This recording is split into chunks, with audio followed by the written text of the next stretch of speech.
La belle époque. Rien que le nom, ça fait rêver, non? On imagine tout de suite la joie de vivre, une sorte de progrès continu, l'élégance parisienne juste avant le grand cataclysme de la Première Guerre mondiale. Bref, un véritable âge d'or. Mais est-ce que cette image, aussi belle soit-elle, raconte vraiment toute l'histoire? Alors, plongeons-nous là-dedans. Et attention, le premier point est absolument crucial. L'expression Belle Époque n'a été inventée qu'après la guerre, en 1919. C'est un nom qui est né de la nostalgie, du regret d'un monde qui avait disparu. Personne à l'époque ne se disait « Tiens, on vit une époque formidable, c'est la Belle Époque ». Rien que ça change toute la perspective. Ça nous oblige à nous demander ce qui relève du mythe et ce qui relève de la réalité. Pour vraiment comprendre cette période, il faut gratter un peu le vernis. On va voir que derrière la façade brillante se cachait en fait une société française pleine de divisions, pleine de contrastes vraiment saisissants. D'un côté, oui, la France était à la pointe.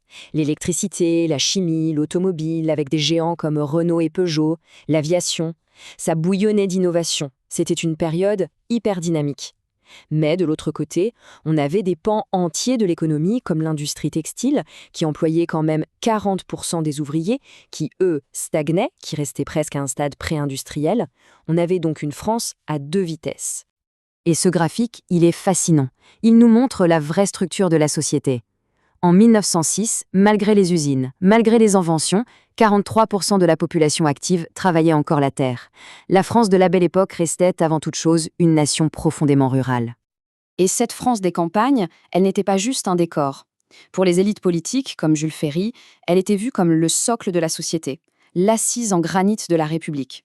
Son poids politique et social était absolument immense, bien loin de l'image d'Épinal d'une France seulement urbaine et industrielle. Mais attention, même dans ce monde rural, il y avait un fossé énorme. D'un côté, une agriculture qui se modernisait, qui devenait capitaliste comme en Beauce et qui s'enrichissait, et de l'autre, une grande majorité de toutes petites exploitations agricoles, notamment dans les régions montagneuses, où la misère était telle qu'elle a provoqué un exode rural massif. On commence à comprendre, hein. L'image d'insouciance et de loisir de la Belle Époque, c'est avant tout celle de la bourgeoisie, qui voit son pouvoir se renforcer et qui impose ses valeurs, le travail, la famille, la patrie, à toute la société. Pour le monde ouvrier, la situation s'améliorait un peu, c'est vrai, grâce aux premières lois sociales et aux grèves. Mais la vie restait extrêmement précaire et difficile. On est très très loin de la joie de vivre des grands boulevards. Allez, passons à la politique. Parce que, au milieu de toutes ces fractures, c'est pourtant à ce moment-là que la Troisième République va vraiment réussir à s'implanter durablement et à créer une culture politique commune. Et cette frise, elle montre bien comment ça s'est fait, pas à pas, brique par brique. D'abord les symboles forts, comme la Marseillaise, qui devient l'hymne national. Puis le pilier fondamental, l'école de Jules Ferry, gratuite, laïque et obligatoire, une véritable fabrique de citoyens républicains. Ensuite, on ancre les libertés, on légalise les syndicats, on garantit la liberté d'association, et tout ça culmine en quelque sorte en 1906 avec la réhabilitation de Dreyfus, qui est une victoire immense pour les valeurs de justice de la République. C'est comme ça qu'un nouvel ADN républicain s'est forgé.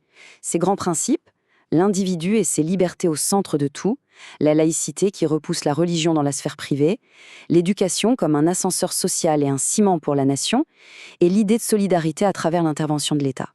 Et l'affaire Dreyfus a été un moment de vérité qui a affirmé que la justice et les droits de l'homme devaient l'emporter sur la raison d'État. Et bien sûr, au cœur de toute cette effervescence, il y a une ville qui a capté toute la lumière et qui a forgé à elle seule une bonne partie du mythe de la Belle Époque, Paris. L'année 1900, c'est le symbole parfait de ça. Paris accueille l'exposition universelle. La ville se met en scène, elle montre au monde entier « Regardez comme je suis moderne, comme je suis innovante, regardez comme je suis le centre du monde ».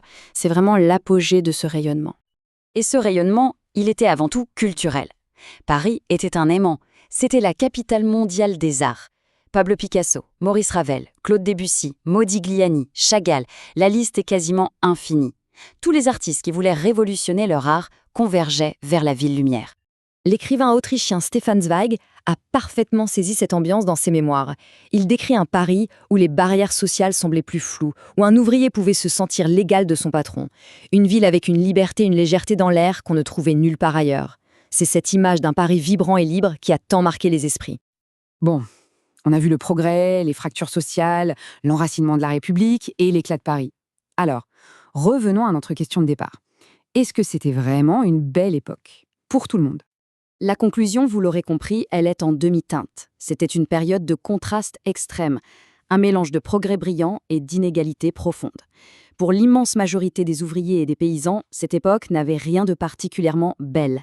Le terme reflète surtout la vision d'une élite, une vision qui a ensuite été magnifiée par la nostalgie d'un monde perdu après la guerre.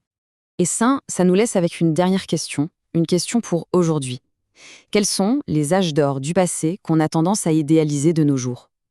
Et en les regardant avec des yeux rêveurs, quelle complexité, quelles inégalités, quelles réalités moins belles est-ce qu'on choisit, peut-être sans même s'en rendre compte, de laisser dans l'ombre ?